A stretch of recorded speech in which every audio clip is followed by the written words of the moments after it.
Today's podcast is brought to you by StrongHeartAcademy.com, where no heart is no victory. We are also brought to you by BJJ To Go. If you want to build your game and learn jiu-jitsu, go to bjjtogo.com. Third thing we're brought to you by is Rat Bat. You got rats? Want to kill bats? Kill them with a rat bat. Fourth thing we're brought to you by is hot dog flavored water ingredients. If you want to add it to your smoothie, hot dog flavor ingredient.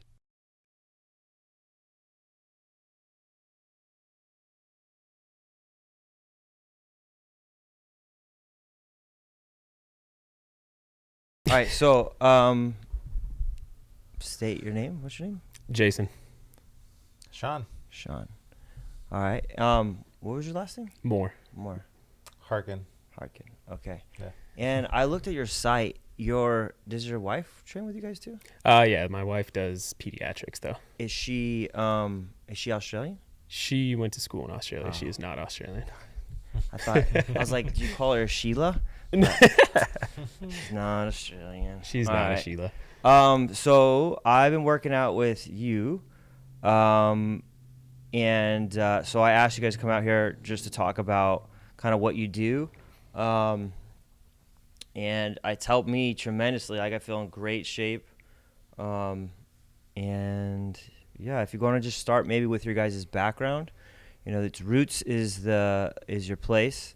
Mm-hmm. But if you want to go first, Jacen, and just maybe say how you got into it, or Yeah, absolutely. So grew up playing sports. Did the whole sport. My main sport was rugby. After rugby, went to NAU for undergrad. Undergrad was exercise physiology. Coming out of undergrad, I got an internship in New Zealand to be strength and conditioning coach for a rugby team / academy there. Oh, that's cool. So I spent some time doing that. And then always in that setting, it was like someone would get injured. In the sport coach, we help, performance coach wise, we would help, but it was like wanting more knowledge, figure out like what's going on, what are our limitations, instead of being told what our limitations are, like being able to see those. So when I came back, I worked in a PT clinic for a little bit, physical therapy clinic for a little while, and just didn't see that as my overall outlook on things. A lot of Medicare patients, a lot of lower back patients. It was just not the patient population. Okay. Not so like a philosophical thing, but more like just the patients you wanted to work with. Yeah, people you want to work with. They operate in the insurance model, which has its own limitations and its own rights. And there's good people in there, but you're working to get someone back to a baseline that they were at, and that baseline got them injured previously. Yeah. So you were here. You got injured, we're going to get you back here, send you out the door, and be like, good luck with life. Yeah. And that just didn't sit with me right. Went to grad school in Pacific, and then from there was with the Portland Timbers, which is an MLS soccer team. Worked with them for a little while, won the MLS championship 2015 with them.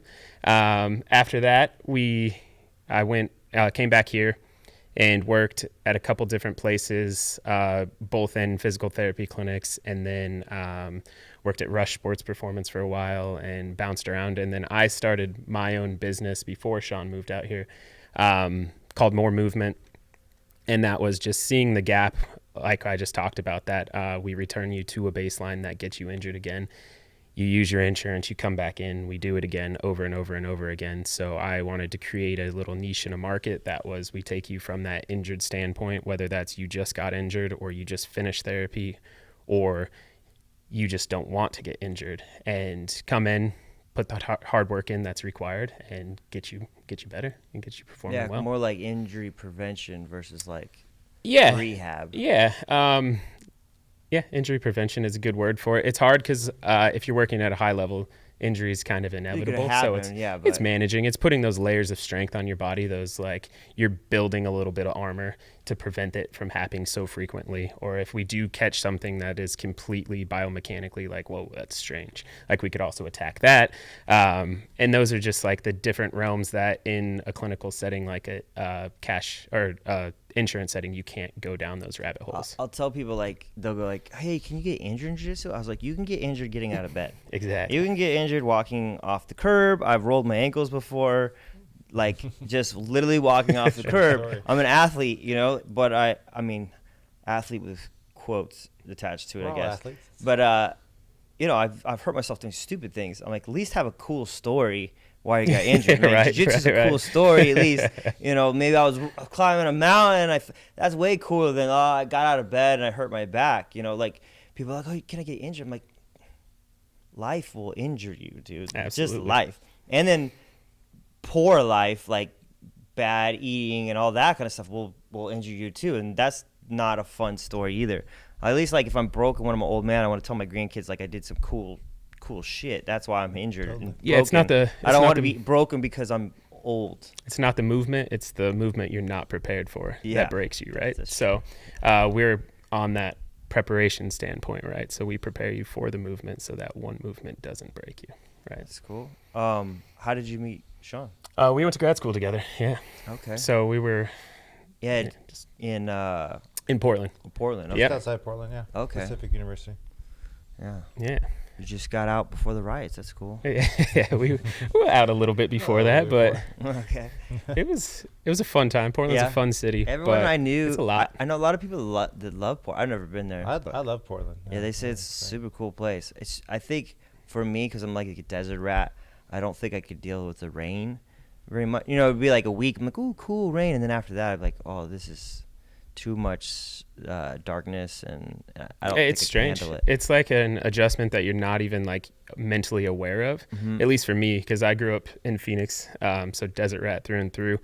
And the first year that I was there, it was like December and hadn't seen the sun in a few weeks, and just out of nowhere, just like, I don't want to work out, I don't want to do this. Like, Yeah. So, and then my roommate at the time was just like, "Oh, you just haven't seen the sun. Like, get out, get some light in your Get some face. light, Like, yeah. buy something with lumens in it and Yeah, put it yeah. in front of your face and just like get some sunlight and you'll start feeling better." feel good, and yeah. like immediately it just like clicked. Like, oh man, I feel so much better. Yeah. But there's ways around it, and I think I would like the hippie, like kind of like just the culture there. I think I mean, I'm not like an anarchist, but It's funny you say that because it's really, it's like any other city. yeah. Portland's like. I mean, downtown Phoenix is like that too, a little Yeah, bit too. It's a lot like that. Yeah. I just can't afford to live down there, but like Yeah. I dig art and I like artistic type of people, so I think I can dig that part. yeah. I just think the rain part I would have a little issue with, but who knows? Maybe one day I'll visit. What's your background? Well, it's not going to be very much different than what Jace just explained. Played sports my whole life. When I was in high school, I had a pretty decent relationship with my athletic trainer at the time at the high school. And, I kind of learned a little bit more about a career in athletic training. And, after that, Portland State University, I did exercise science and I was pre-physical therapy. And I was taking some of these prerequisites and things like that. And what I learned was, not unlike Jace, like not necessarily the population I wanted to work with. You kind of have this like dream of working with NFL athletes and all this kind of stuff. Yeah. So I shifted towards athletic training. I found a couple programs. Somehow, just really lucky landing a position or a spot at Pacific. And from there, I mean, all the things I wanted Pacific, to. what do you mean landing a spot? Just the way I found out about it, it's kind of a funny story. I was doing intern hours at the University of Portland. Uh-huh. And I was gathering my hours, and I was going to apply to the University of Hawaii. They have an athletic training program. Because you're there. from Hawaii. Yeah, born and raised, yeah. You guys are desert rats. I guess I'm a beach rat. You're island boy. Island I'm boy. an island boy. And I was there, and on the West Coast, the way the athletic training was going, it was shifting towards a master's degree, and it had been for a while. So it was really hard to find programs up and down the West Coast. Oh, okay. So there's Montana, and then there was Hawaii, basically. And Hawaii, they did every other year. They take a cohort of students. Mm-hmm. And I was setting up for my next year, and I was getting my hours, doing the whole thing, set up my application, got my recommendations, did the whole thing. And I'm getting my hours at the University of Portland, And I meet this student athletic trainer, and she's like, "Oh yeah, I go to Pacific University. I'm in the athletic training program there." I'm like, "That doesn't exist. What are you talking about? Brand new program." Oh, okay. So literally, just so lucky I was able to meet her, and she was doing her placement was there, and I mean, from there it's just turned into everything after that. But they did a really good job at that time too, because it was just switching into a master's program of limiting applications, accepting. Like your acceptance was actually kind of similar Harder. to other medical schools, right? They Okay. they have people compete, so you get the best of the best. That way they can continue this, like the medical model is the best thing in the world, which you need some smart people in the medical world, so I get it. But they did a really good job when they first started transitioning into a master's program, just like we'll only take X amount of people, and for some schools every other year, and that creates this like, oh, I didn't get in, so I have a year to prepare for this. So you're just like re-upping your classes, redoing things to try to like create this resume that when No, it's looked at, it's just like, yep, he's the one. They really wanted, when you're starting a program, like unique people who are in. What was fascinating when I toured Pacific before applying, they really like let you know, like, hey, this is where athletic training is going. We're looking for people that are like this, and because you can do so many different things with a degree in athletic training now. So it was great, and like I was mentioning. Did you feel before, like because they're saying that like, well, this is cool because this is the future, so I'm going to be like on the beginning part of the new way of doing it. Like Absolutely. that's more exciting than like yeah, oh, absolutely. I would assume. Like I don't want to be this Yeah. old kind of way of doing things. Well, also it was more exciting than I suppose going down the traditional physical therapy route, which I learned pretty quickly too. You're in a room and you're working with, you're more like geriatric patients and things like that, not Yeah. athletes, and you're doing ultrasounds on, 85-year-old women's inguinal ligament, That's fun. and you're like, Yeah. like Maybe that's I'll- for some I'll- people, though. it could be. Wasn't for me. So I mean, as far as I'm concerned, I got so lucky. I found Pacific, and they were rigorous. Like orthopedics, everything was like spot on. We were really well prepared. And as far as like getting to where we are now, we did the whole traditional setting thing. Jace mentioned working with the MLS and the Timbers. I did small college. I did a couple like per diem jobs here and there. I did industrial work in athletic training. What does that mean? So it is one of those areas that you can kind of branch off with athletic training. So there's a lot of big companies out there. Mm-hmm. For example, I work for the Boeing company in Seattle, and they hire athletic trainers to manage.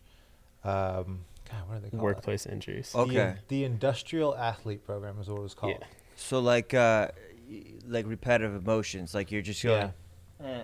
Absolutely. Exactly. So Okay. Yeah, we had. Well, we that's had, not working right anymore. I was at the Wings facility in Renton. Rivets.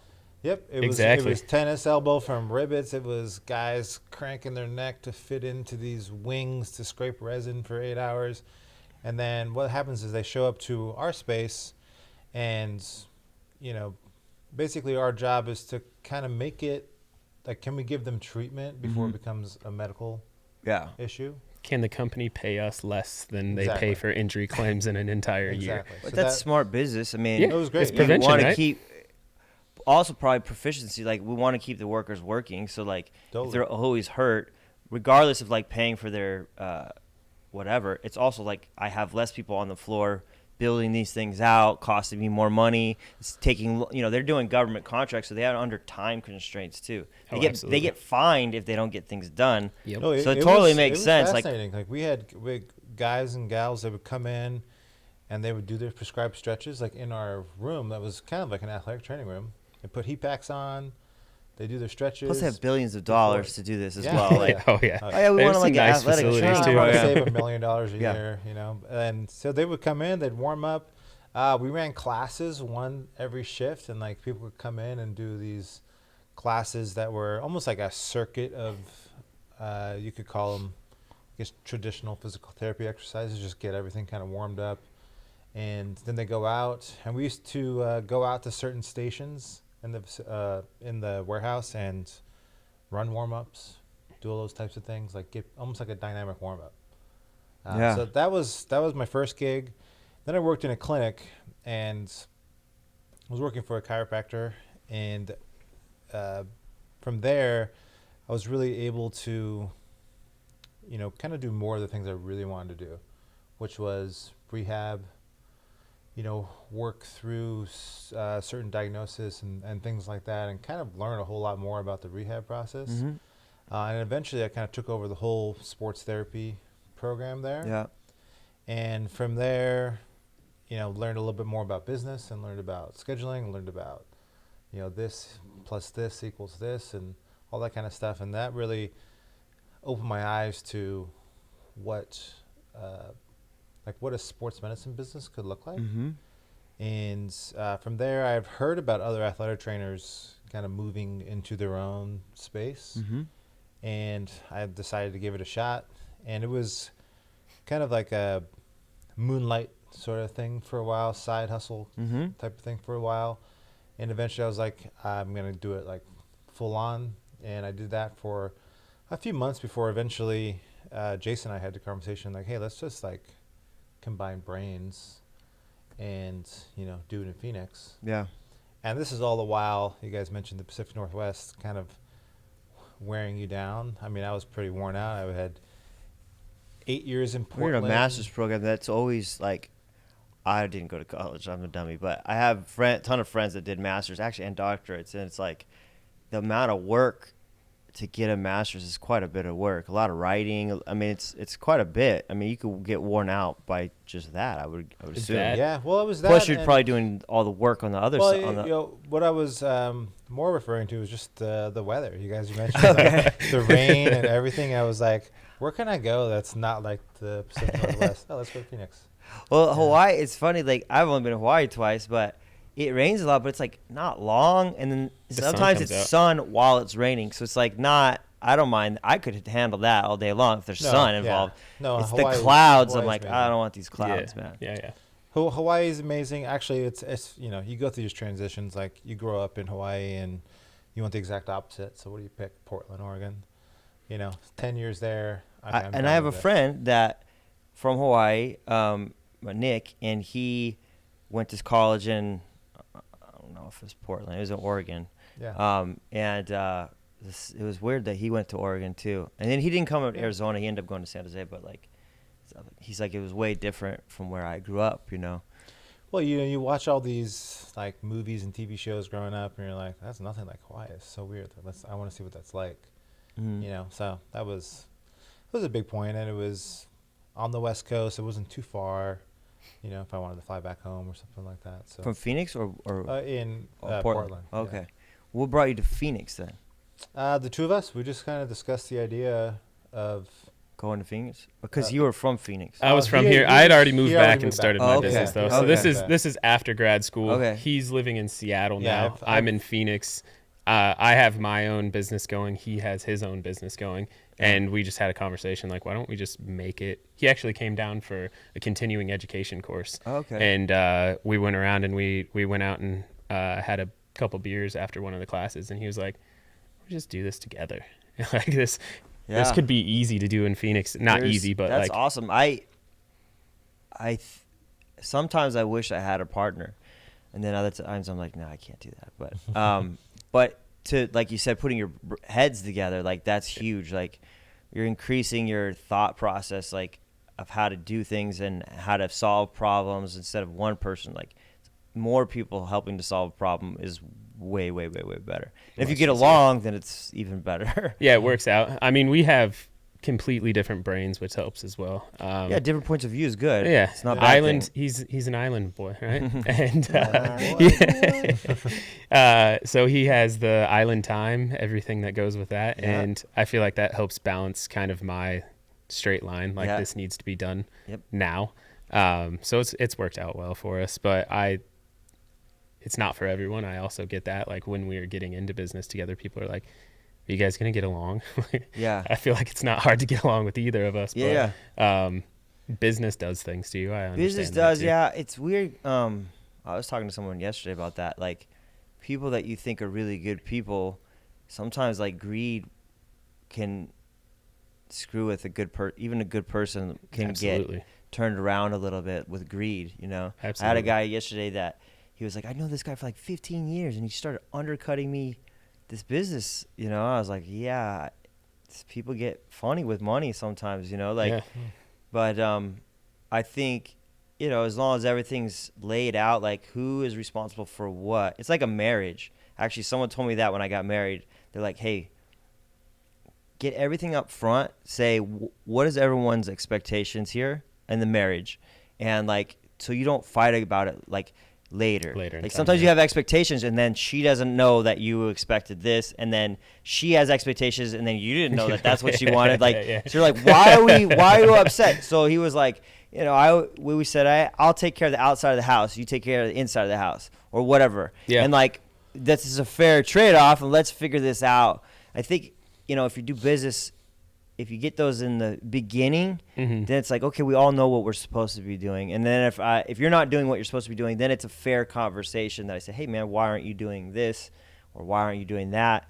Versus like, I didn't know that was what I was supposed to be doing, or absolutely, I didn't know that was my responsibility. Yeah. Where did that come from? Yeah. So I don't know. I had a friend that I was going to go in business. He had all these degrees that I didn't have. I'm kind of an idiot. So, you know, he had a degree in marketing. He had a degree in business. And he later got a degree in something completely different. But my uncle told me, like, hey, are you good friends with him? I was like, yeah. And he's like, well, do you want to stay friends with him? I'm like, yeah. He's like, then don't go to business with him. So yeah. I literally didn't do it because of that.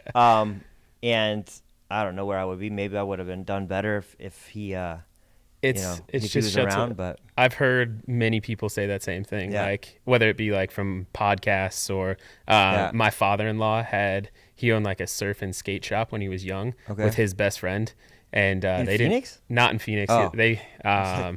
He was in New Mexico. Oh, even better. I don't know. It worked out well for him, and they were doing well, but it was the same thing. They sold the business. After they sold the business, they didn't talk for a few years, and then from what I understand, and they got back to talking eventually. But he told me right up, he was like, "Is Shawn your friend? Because you probably don't want to do business with him. It's better to almost have like your enemy as your business partner because." You could have the conversation that like you wouldn't have with a friend because you already hate him. You're like, hey. It's funny you mentioned that. Like, you know, I think we did a pretty good job of just putting like a list of like, okay, here you're gonna coordinate these things. Coordinate these things. You know, and it kind of goes even uncommunicated now. Like these things are just getting done. Yeah, and like, you know, obviously if I can't get this done today, can you help me out? That's understandable, but like. You're the guy that does this, I'm the guy that does this, and everything can be either negotiated or moved around. But I think people get so excited sometimes it's a business, and they don't realize, and same thing with marriage too, like, oh, I love her so much. Like, you don't even know, you know, maybe you don't even realize that she's Muslim and you're freaking Christian, and you're like, wait, that might be a problem with some disagreements, you know? Yeah. Like, it might not. Maybe we talk about it first, but I think some people get excited and they don't do the planning part of it. You got to plan it out. And if you plan it out, you don't have problems. But I think a lot of people don't do that, and that's where all these issues run up. And then, like I said before, like the greed issue, like people stealing and all those kind of stuff on the back end. Like, why is we missing $5,000? Why are we missing, you know, this amount? I'd like to have $5,000. Yeah. Why are we missing $200? You know, whatever it is. You know, So and that my friend that was gonna do it with me, he was gonna start another business, and then I was trying to help him. Anytime my friends start business, I try to give them like advice or help them. You know, and he just was a non-starter. He just wouldn't do anything. He wouldn't take the leap. There's a certain leap that you have to take. Absolutely. That's scary, and you could fail, but it's like taking that shot. If you don't take a shot, you're not going to make the shot. Yeah, it's that Eventually you're going to have to take a shot, man. And so when that happened, I was like, okay, that was good that I didn't do business. I didn't go in business with him because he would have kept stopping me every time I wanted to do something. Because he would have been afraid take chances. And I've taken some stupid chances as well. So maybe he would have helped me a little bit. But he never started. He still works for some corporation. Doing the same thing, he's a brilliant guy. But he didn't have the whatever entrepreneur spirit I think you need to be a little bit of a risk taker. Yeah. Calculated risk, not like throwing darts without looking. But true. There's still a little bit of scariness. Yeah, that uncertainty is terrifying. Willing to do it because there's no safety net. Sometimes I look at my friends that work for a big corporate, or like Joe, Joe, and I'm like, man, you got, if you have insurance, you have 401k that they help you with. You have, I like this. I will say this, like sometimes, when things get like super hectic and you're like, oh my gosh, like you look at your schedule one day, you're like, whoa, I got this, and then I got this meeting, and then I got this. Yep. I miss the wake up at the same time every morning. Yeah, the routine. Do this, do that. When someone asks you like, hey, what are you doing in 3 weeks, I can tell them exactly what I'm doing. Right now, I have no idea. Yeah. I mean, humans are routine by nature. Yeah. Like we love routines. So this is just the lifestyle that throws you off of a routine. Yeah, I try to build routines. Like I try to do it the same time every day. Absolutely. And things will get done if I do that in routine. Even working out with you, like I don't like to move it around. I want to keep it the same time because works for me. It'll just make me do it. Yeah, we talk about that all the time. Routine, especially with like physical preparation and training, is almost more important than actually and it's also like why it's hard for me personally to work out on my own because I have a bunch of stuff here. I mean, look at the kettlebells. I have a ton of weights you don't even see here. I have bars and everything, and I have a whole weight room and a power bar. I have another room on the other side in the back with a power wall. Yeah. So I have this stuff, but well, first of all, I wouldn't know if my form is bad, and it's that setting the routine. Like when I'm here, I'm like, oh, I have to do that. I have to fix that. I have to fix that. I have to do this. Things will get in the way versus like making the time to do the workout. So when I go with you guys, it's like, okay, at 11 o'clock, I'm there and I don't see my issues or whatever needs to get done here. Because here it's like chores or whatever. And it's less important to me than the business or whatever. Yeah. No, it helps me point, yeah. Turn your brain off. Going somewhere and doing the work. He's really good at it. Like he'll work out at our space that we have. Yep. And for me, it's kind of tough because, when you think of like mindfulness and like all those things and like how you have to really, kind of lock into what you're doing, it'd be really tough for me to do it there. But if I go to another gym or like a group class setting, you're kind of forced. If you're in the middle of a workout, you're kind of forced to forget about everything else and focus on that. Yeah, I also have a weird thing where part of my personality, I don't like letting people down. So if I say I'm going to be there, then I'll be there. Yeah. But if I say I'm going to work out here, I'll let myself down really. Like it's easy for me to do that. So whenever I'm doing something, even when I was doing the mandolin, I had a friend who was like, you could just learn online. And I was like, no, I can't, dude. Like I have to. So I had to get a teacher. Now I'm in a routine where I just practice.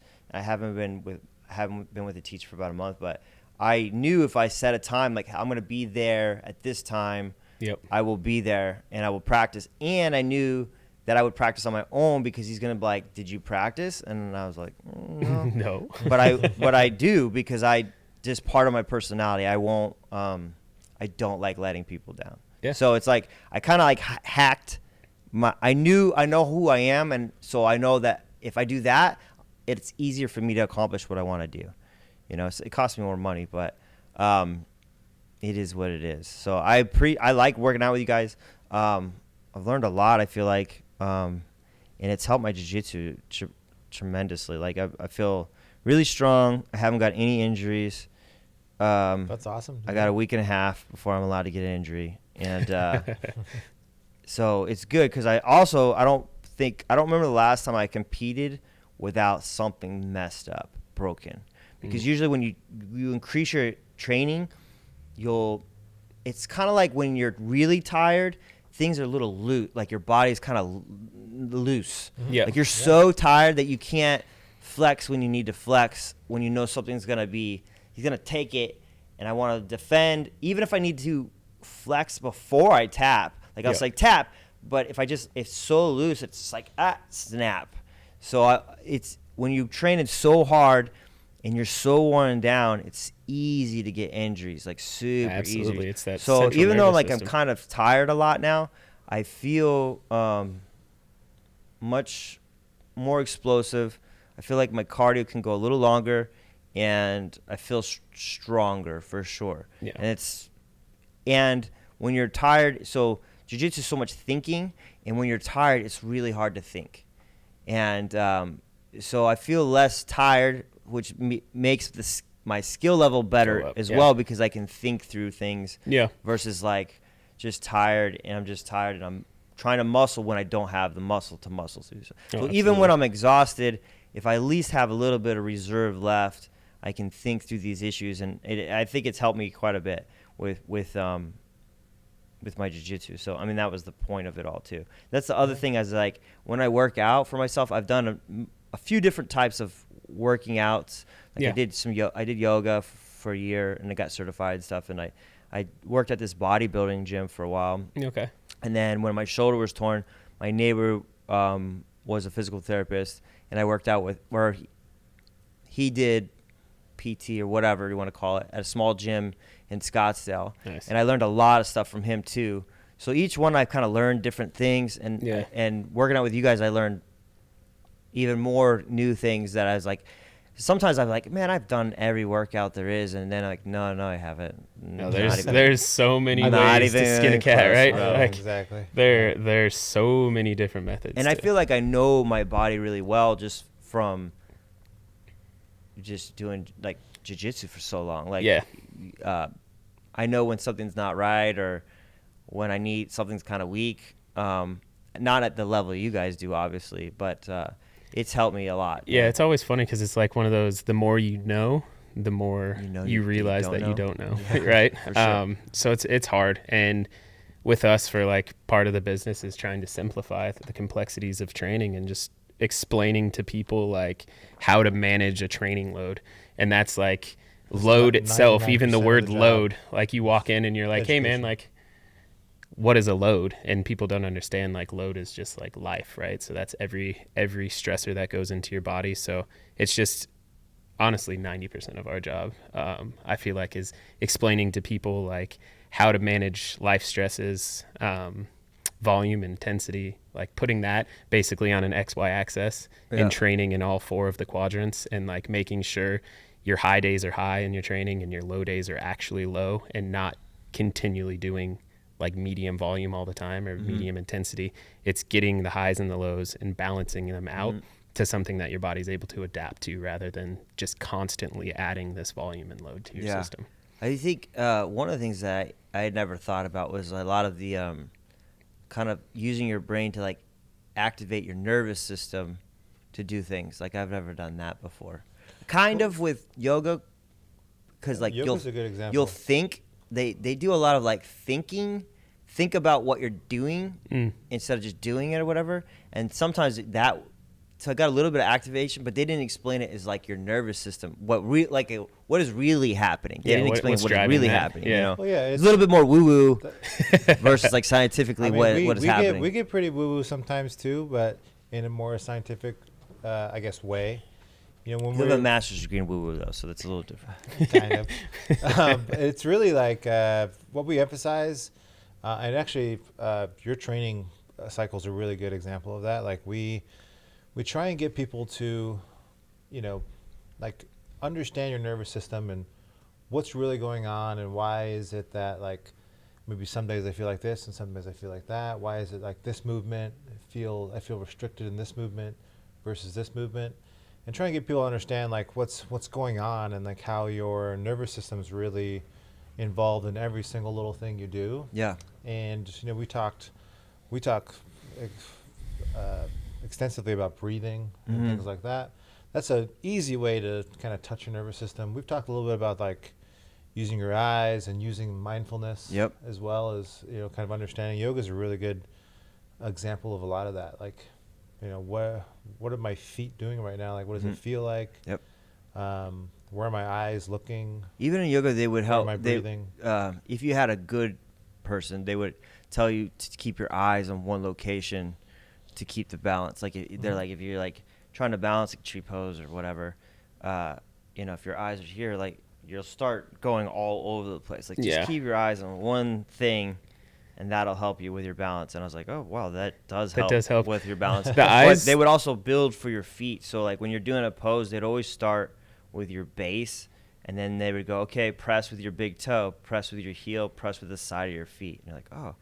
And then you didn't realize, like, you might have been leaning on one side of your foot, toe. Like or proprioceptive awareness is just crazy. I was not, and they'll say things like rooted. And then there's something, like, you're like, I do feel like I'm rooted to the earth. Like, it's really weird. Like, and that's kind of the woo-woo stuff. But, like, absolutely, it helps your mind go, okay, anchor in, and then like, oh, I'm super stable. I feel, and that helped my jiu-jitsu there's ton with my balance. Because that's part of, even like, we just had this conversation about being distracted when you work out. Yeah. Like if I tell you think about what your feet are doing. Yeah. That's the only thing you're thinking about. Yeah. Right now. Yep. Right. Setting the attention. Where are your eyes going? Like, and that's, again, we got layers of woo-woo.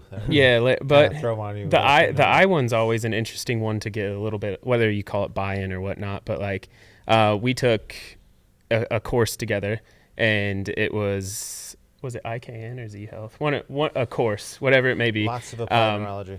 Yeah, applied neurology, right? Yeah. And that's they scientific. they hang you on a pull-up bar though, and it's like, what your eyes do. If your eyes go up, you want to extend naturally.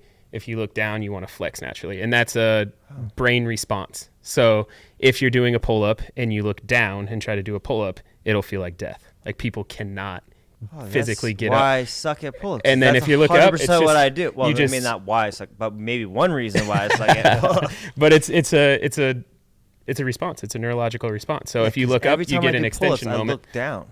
It's really hard not to turn on all your extensors. If you look up, it's really hard not to do it. Yeah, it's just a quick response. And that's like one of the things people are like, oh, that, like, I didn't even realize. And for me, we were talking about training in the clinic. Like when I'm doing pull-ups, I catch myself all the time just like, oh, I got to clean that. I got to clean. Like, all right, focus back in, because like it's something as simple as that. If you're pushing, those are also like limitations when you're trying to get to the highest level of things, right? Like if you're being introduced into your body and figuring out and exploring, like, not at such a high level, but eventually building to your heightened level. Those aren't things that you want to take a deep dive down on right away. Mm-hmm. But as you start to learn, they're those like, oh, now I get why, like my deadlift. Wise, yeah, that's definitely like that last 5-10% comes down to that. I feel like neurology. It's been helpful for me though a lot. And I was also concerned about form. I've worked out, like the first time I ever tried to go to a gym, like I don't really go to a lot of gym, like LA Fitness or whatever, those type of gyms. I don't like them, and I feel like it's weird, like I always feel like I'm gonna do something wrong, like I'm gonna get in trouble or yelled at for like whatever, and I'm like, this is distracted me from what I'm trying to do. Absolutely. And there's just so much distractions, but so also people and like mirrors and everything. Yeah, and form. So like I'm big about form. Like I think it's important. Even like with the mandolin, when I was trying to learn how to play it, if you do bad form, you'll literally hurt yourself, because you're like this, and then you'll get like problems in here or problems in here. So learning just to hold it correctly is like this beginning. But if I just jumped in, I would get this bad form and eventually get some injuries. And then also it increases speed with the mandolin, the way you hold it. So if you're trying to be fast, you have to hold it a certain way. And then if you have this bad habits of holding it a different way, you're going to work way too hard to do a motion. So like when I would work out with a friend, they didn't know any form, anything. They just like grab the bar, just lift it. I was like, all right. And I didn't want to form bad habits or injure myself trying to do something that I'm not doing it right. And then it's counterproductive, hurting yourself. Oh, absolutely. When I'm trying to get stronger, not freaking get injuries. And there's ideal ways from a biomechanical standpoint to function, right? To move. Yep. And I said this earlier, it's the movement that you're not prepared for.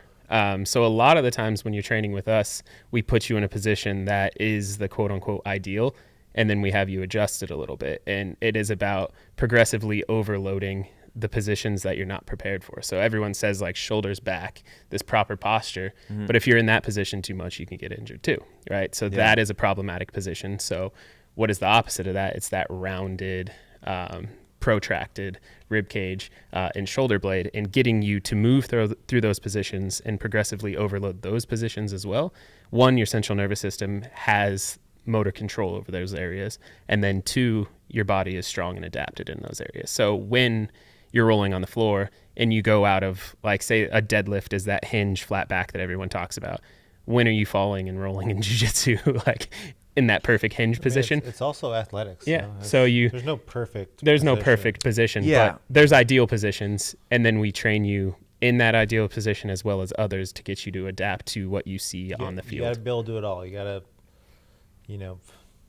each joint should go, we try and emphasize that, like, just because you're really good if you're really good at this one position, you should be really good at the opposite of that position too. And it's as simple as, a lot of people get stuck in positions, and they're coming in, they're usually like kind of stuck or spasmed in certain spots. Like if repetitive motions, like you were saying with bowing, like repetitive motion, you get caught in a weird position, and like, it's like if I started getting elbow pain because I did too many bicep curls, 2 tricep extensions. Yeah. I think it's simple. Just keep it simple like that. It's just simple, that was one thing that also helped me with yoga, was like, I used to tell people, like, jiu-jitsu is like take a piece of paper and then crumple it up into a ball, because you're literally like this. This is guard. Yeah. And your back's rounded, your neck is up, and everything is tight. This is tight, And yoga was like, lengthen, open it up, lengthen, strengthen, and what was it you used to say? Lengthen, strengthen, and balance, or whatever. And I would feel it. I was like, oh yeah, like. And then I said, yoga would just take that piece of paper and then they'd smooth it back out, and just help me smooth it back out. And I felt like, and then I would notice that I used to roll my shoulders like this, and then yoga helped me like just stand straighter. And and I was like, I feel better, like just standing straight. Right. But for jiu-jitsu, I can't do that. So you have to do, like you said, the opposite. This is important. There's reasons for why you do this. Absolutely. So you still have to do this, but if you're doing that all the time, which I do, you got to do something to, like you said, the opposite. That's what's unique about sports medicine too, I think, is, we take a lot of that same philosophy that you just mentioned with yoga, right? We want you to have the nuance to be able to do this and that, but also what Jacen mentioned before, like, we're training you to get you stronger. We have to do big, large compound movements. We have to get your nervous system prepared to take on a lot of load, and load again can be anything. And we're not necessarily, making you, by doing these things, we're not making you better at your sport, right? But we are allowing you, if we make you stronger and we give you nuance in your movement, now you can train more. Yeah. Right? You can train more, you can train harder, and that's what makes you better at your sport. And that's literally like what sports medicine is. Yeah, I mean, sports medicine. It's taken us I think a lot of time. A little bit of that is like, when I remember like high school, game day was always the biggest day of the week, right? Like, I felt like crap after game day. Like, I put everything out on the pitch, and now it's like, game day shouldn't be the biggest day, because you're not going to be able to perform the best if that's your biggest day. So whether that's a compound movement, whether that, like, you have to have some other movements in there, other big days in there, so that when you're playing, it's not your largest experience, like overall fatigue and movement. I do run into that issue. I have friends that like lift all the time and train. I'm like, I don't know. I can't do that. Like, I don't know how you do that. No. So, I go with you guys once a week. I sometimes do the exercises, but the exercises you give me on the side are it's not hard. Yeah. They're kind of like what you're already talking about. Like, just get you moving. Yeah, get me moving. Yeah. So that helps me a lot, but if I'm exhausted, or I'm always exhausted after I train with you guys, then I train that night. Yep. But like the next day is like, okay, can I go super hard? I can't. I just can't. And I can train though. So I just train differently. I'll still train. I'll just still roll jiu-jitsu. But if I got to roll with like multiple black belts or something, that's probably not a great idea. That's not going to be the usually best. like I'm going to war. And so that's the way I do it. It's like, and we were doing it, I think, on a Thursday. So I've tried to start. We do it on a Tuesday.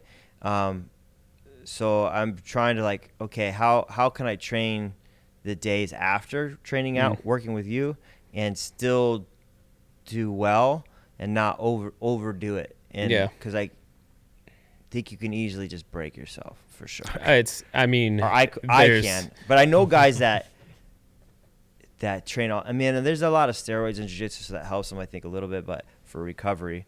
And I get a ton of sleep, so that helps me too, and a ton of water. Absolutely. Epsom, yeah.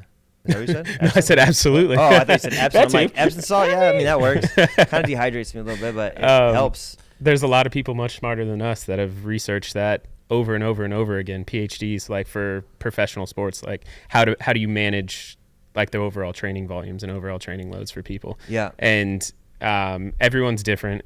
Like if you're in a skilled sport. I think people are different. So like kind of have to know who you are, like what you can do, and then test too. You probably have to test, where I go? You're actually a really good example of like everybody's a little bit of difference, because you were talking about the other day, you take a while to get going when you're on the mat. Oh yeah. So you were that low potentiation. So beforehand it would be like, from like our side, I'll just say some movements, but that won't mean it's really high intensity, short bout efforts to wake up your central nervous system. So it's like if I had you on the sideline, it would be like a couple power cleans and some like plyometric work just to get you going, and then throw you on the mat and let you go. And it doesn't have to look like your sport. It's all about central nervous system spikes, and then you're ready to go. But there's also people that like can't perform at that level. It's usually like people with What do you mean? What do you mean? So heightened central nervous system, they don't need that spike. Some people easily aroused, and some people. We were just talking basketball. Well, like depends what my wife's wearing. But hey,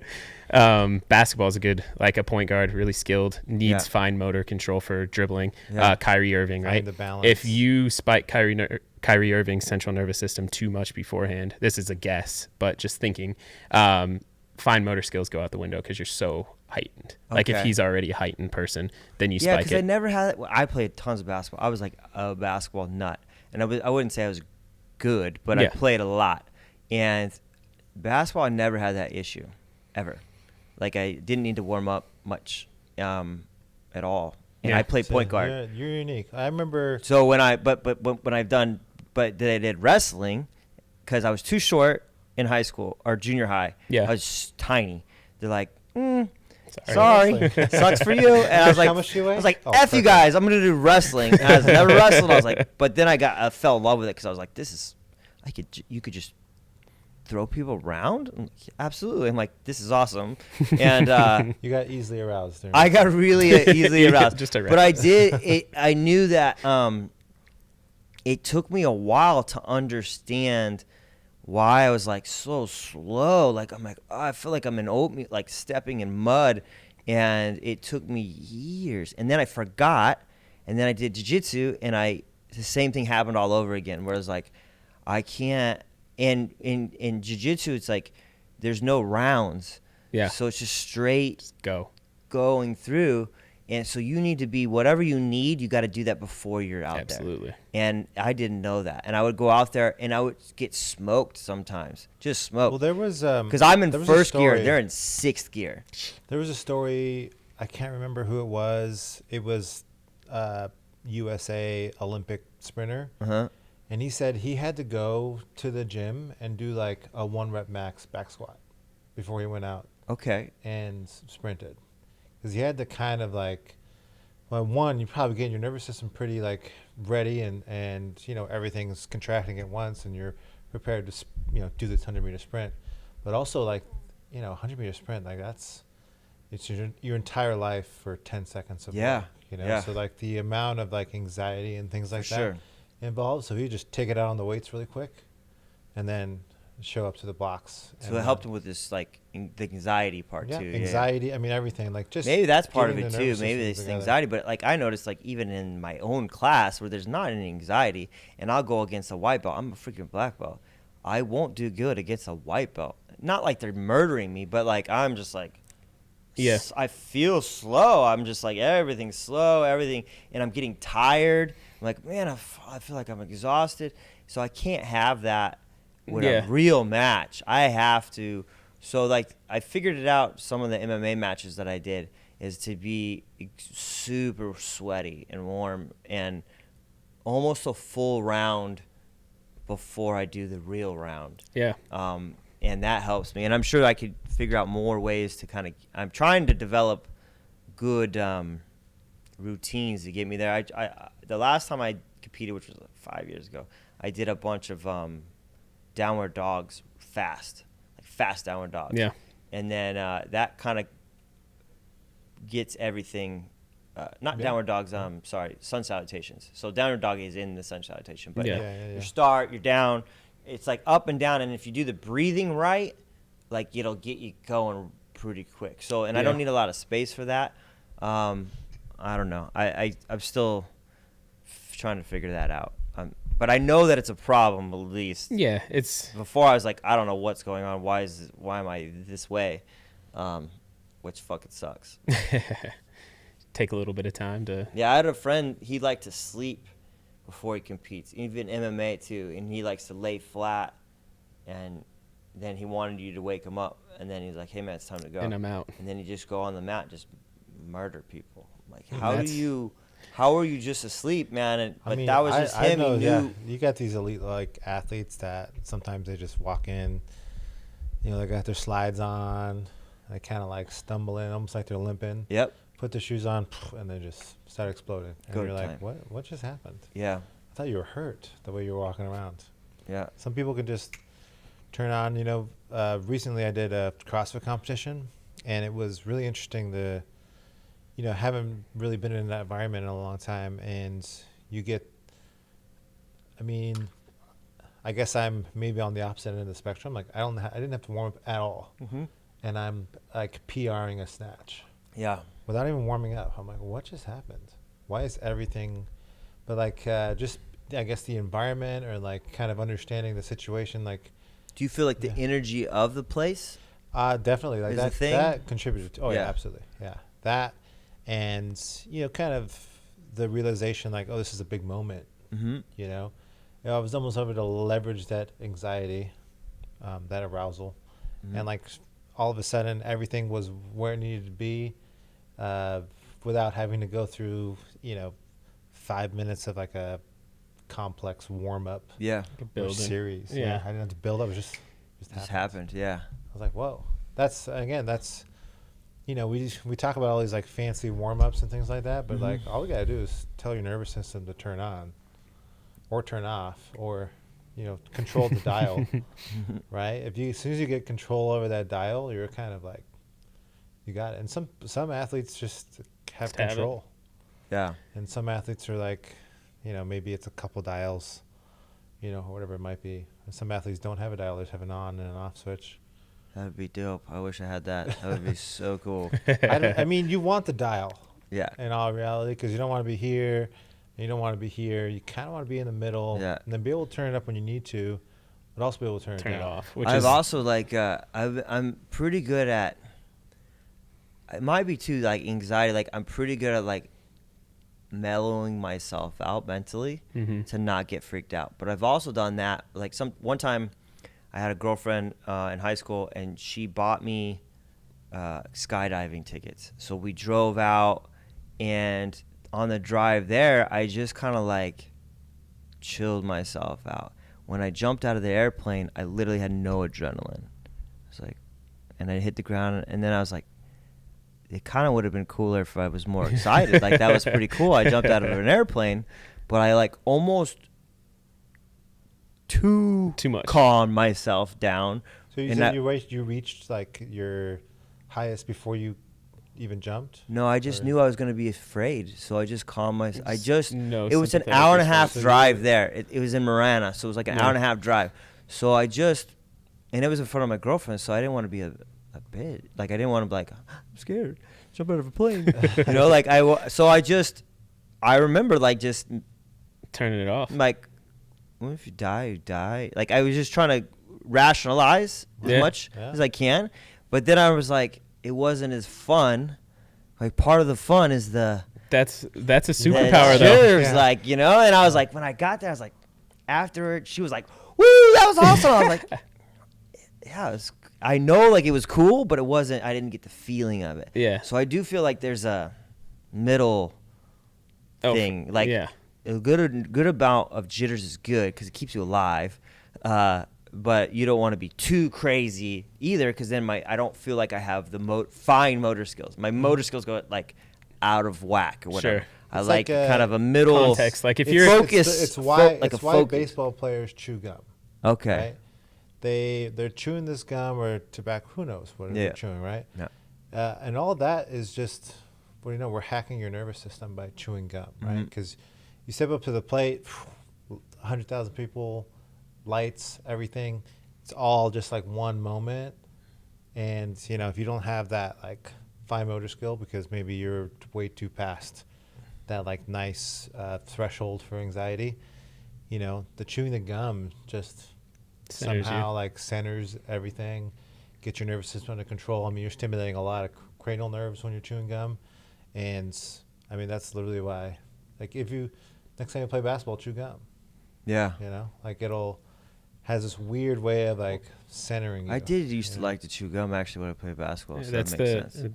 Chewing on a mouth guard is the same thing. Yeah. Like everyone's doing like that cranial nerve stimulation, but for you, like that's a superpower for you though. Like if you were archery, like if you were into archery, like that would be like ideal, right? Because they try to tell you to calm everything, so you're still. Start your heart rate. Yeah. For jiu-jitsu, it's like finding the middle ground where you perform your best but not too heightened, where you lose some of the fine motor controls. Yeah. But that's where like your pregame ritual comes into play, because like you don't want to be down there, but you don't want to be your most heightened spot. So where can we get you where you're just like on point? It's the flow state, right? Like that's where you want to get people. I don't like talking to people when I compete. I don't like I just like to get focused and a little bit of angry or false anger, not real anger, but like I do like to have like a killer kind of like a psychopath killer mentality. Like no, it's not. I don't want emotion. I don't want any emotion. Yeah. But I do want a willingness to hurt that person, if that makes sense. And same thing when I play basketball. Like I do want to, like, I want to take it right at you. Like I don't want to, but not like, because I don't want to be, I don't like using emotion, like anger. Yeah. And I've seen fighters do that. Like a good example would be BJ Penn used to do that. Okay. If he respected his opponent, he would get his ass kicked. Like if he liked them, he's like, man, we're homies. Not gonna happen. He had to like hate you. But that's not good, because like you might have to fight. It's a business. Like you have to fight people that whoever's in front of you. Yeah, whoever's in front of you, man. And like when he fought Nate Diaz, like that happened. There's another guy. There's like 3 fights that he lost, not because he wasn't as good, because he like respected them too much. Yeah, it's almost like he didn't want to hurt him. Like it's just that island boy. He's an island boy. You know, like he was so. But I think he was better than those opponents. I really do think he was better. He just respected them. He needs to like he liked to like he used his emotions, I think, to get him in the place to do what he had to do. For me, I don't want any emotions involved at all. I just want a little bit of nervous energy, but I don't want like I need to be able to kill you without, it's just business, like that type of thing. For me, off. That's how I like it. And if I talk to people, like some people like to talk a lot, and I think that's like the nervous energy just to get them relaxed, you know. I don't want to talk to anyone. I find that like a waste of energy. It's a lot of energy to talk. And then I get thirsty, because when I get nervous, I'll get thirsty. I'm like, then I'm just drinking water, then I'm peeing. Like, okay, so I don't want to talk. Let's cut this cycle out right away. Yeah, it's a cycle. So I'm like, I don't want to talk, because then I'm thirsty, then I'll pee, and then so anyway, that's how I kind of approach that. My professor Kyle, he's like a 12-time world champion, and I like to watch him compete and just see what he does. And he's just super relaxed. Like, he just seemed like he's just walking in the park. Like, same thing, like, just shuffle in, put his gi on, and like just kind of like bored. Yeah, super bored. Yeah. And then he just goes out there, just kills. That's insane. Yeah. And I think he's that way too. I don't think he has any emotions attached to it at all. His emotions are like his own emotions, like wanting to be the best in the world. Yeah. It's nothing personally. I just want to be the best. Yeah. And you're kind of in the way. So great outlook. It is what it is. Yeah. And I've never talked to him a lot about the mental stuff, but anyway, I enjoy training with you guys, and I appreciate the help for sure. That one day I came in, my hip was bothering me, and you helped me with my hip. Yeah. And that's the other thing. Like, I've never had that before, so that's one thing I feel like you guys are different than a lot of places that I've worked out with or heard about. Is like the manipulation stuff, or I don't know what would you call that? Well, it's funny you say that, because a lot of people ask us, like, wait, what do you do? And I'm like, how much time do you have? Because it's like, we'd like to, we take you in, what are you indicated for? Sometimes it's something like that. Sometimes it's not. And, for some people, it's everything in between. And, that's kind of, I don't know. I think it's an advantage, like us being athletic trainers, and the fact that we have this knowledge of strength and conditioning, and then also this knowledge of, not necessarily manipulations, but doing like manual therapy techniques and, some of the modalities that keep you healthy and keep you feeling good. But yeah, that's, I don't know. Again, you say we throw around the term sports medicine, and we throw around this term all the time called coachnician. And that's, we're like strength coaches. We want to, get you to where you need to be for your sport. But also, we take on this role of like the clinician that is there for you when things get, start to ache and you have pains. And I think Jace brought up in the beginning, it's like, a lot of times when you work with athletes, you don't have, you're as a strength coach, even in the past when I did like personal training and things like that, like you want to know more, you want to help people. Mm-hmm. And if you can't, you don't have the knowledge, it's really like a lot of guesswork. And, we've been able to take the guesswork out of it. As far as our business model goes, like this is what you need. Well, you'll do like, because I push you guys a lot. I've had a couple of guys come in, I guess three of my guys have come in besides me. Yeah.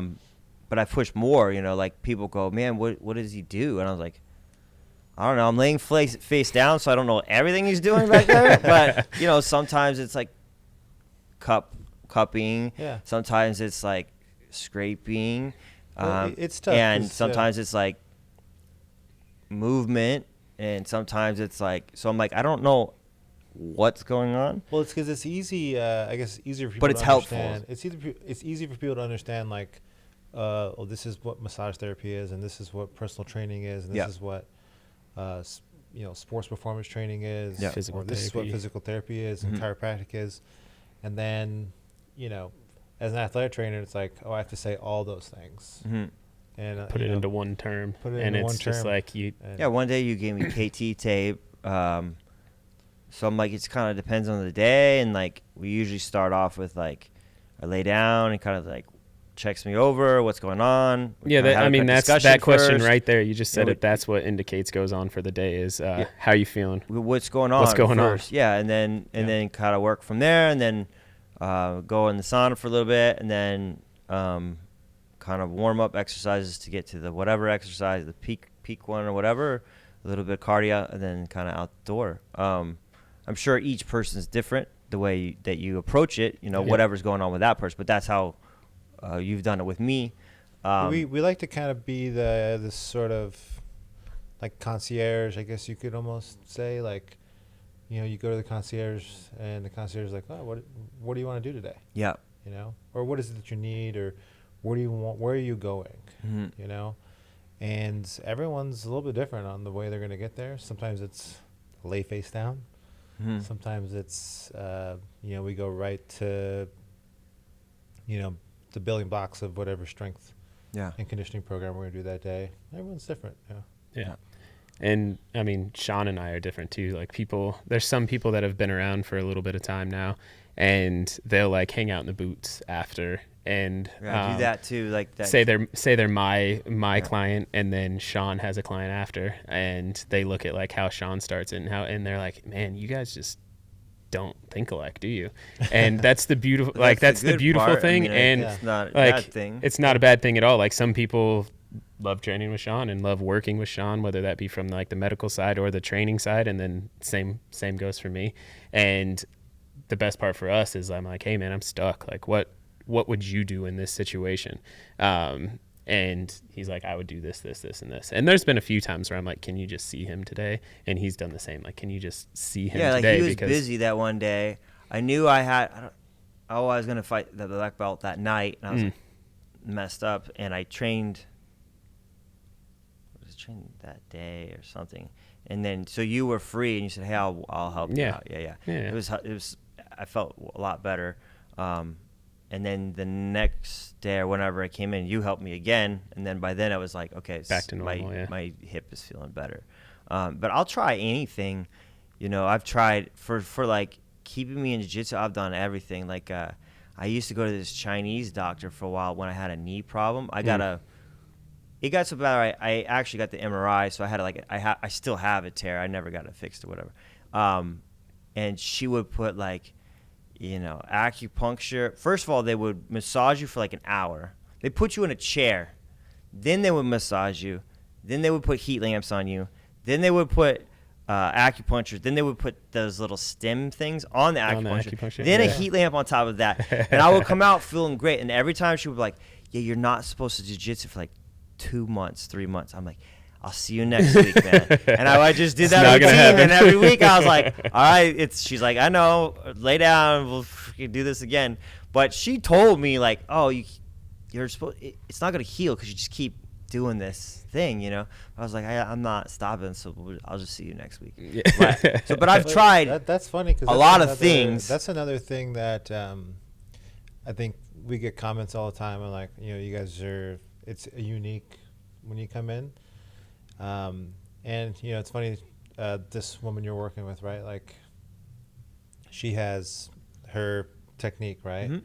So it's that old saying, like, when you're a hammer, everything looks like a nail, type of thing, Yeah. And I guess we've kind of, based on like all of our experience, we have like a bigger toolbox. Yeah. We can be a hammer, a wrench, or a drill, or whatever you want it to be. That's where you went with that one, a drill.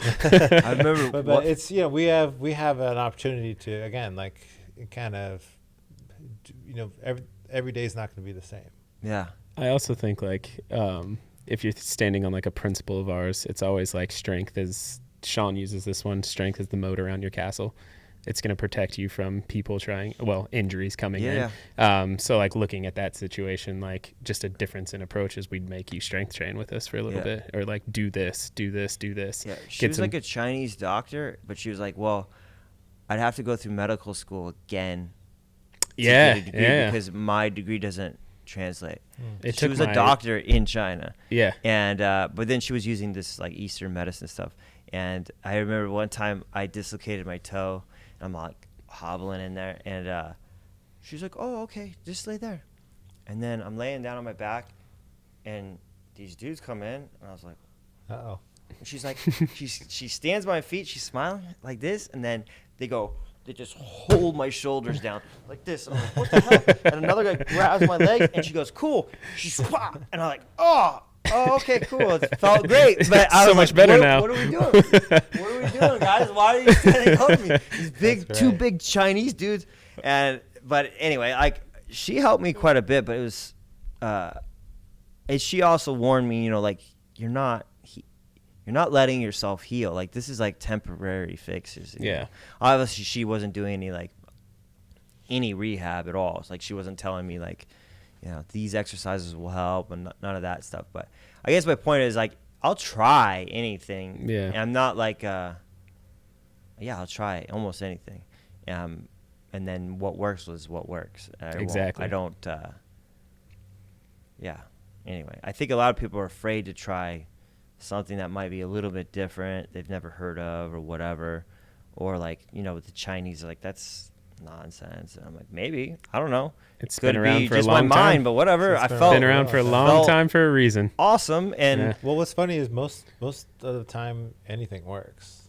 We've I can't tell you the countless amount of times we have athletes that come in, and what happens after an injury is a lot of times, you start to, we use the term catastrophize. Like, you think things are, the next time I roll around, I'm gonna dislocate my toe again, or I'm gonna pull my hamstring again, whatever it is. And we have athletes come in, really just tell them, hey, everything's gonna be okay.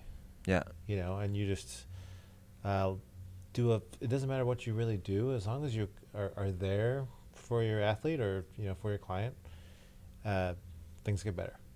So I can stab your knee with a whole bunch of needles and put heat lamps on it, or I can make you deadlift. yeah, In the long run, everything helps. works. Everything helps. Yeah. Body's a powerful tool on its own. Yeah. We And just I think help the belief, facilitate. like your mind, like the placebo is a real thing too. Like, if you think it's gonna work, then 100%. it will work. Yep. Or it'll at least turn off the pain in your brain. Maybe it's still messed up, but your brain's like, nah, I don't feel nothing. It's it fine. works the opposite way too. Like, people are like, oh, this isn't gonna work. And Oh then- yeah, for sure. And then Doesn't it work. It's magical. Yeah, if you believe either way, you're right. If you believe you can or can't, you're right. It's true. Exactly. 100% true. Exactly. All right, I know that you got to get out of here, so Yeah. I want to just end it there. Is there anything you want to plug? So it's RootsSportsMedicine.com. RootsSportsMed.com. Yep.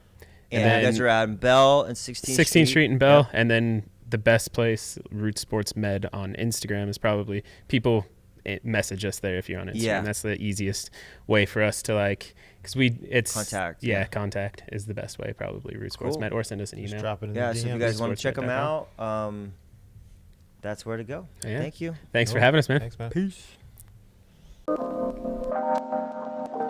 Let me talk for just a second, help me feel that sense of rhythm. Find the meanings in our bearings and discover this position as a stage along the way. Another rung to the ladder, either stalling or you're climbing, and I'd rather be the latter. Instead of getting fatter, let the footsteps resume naturally.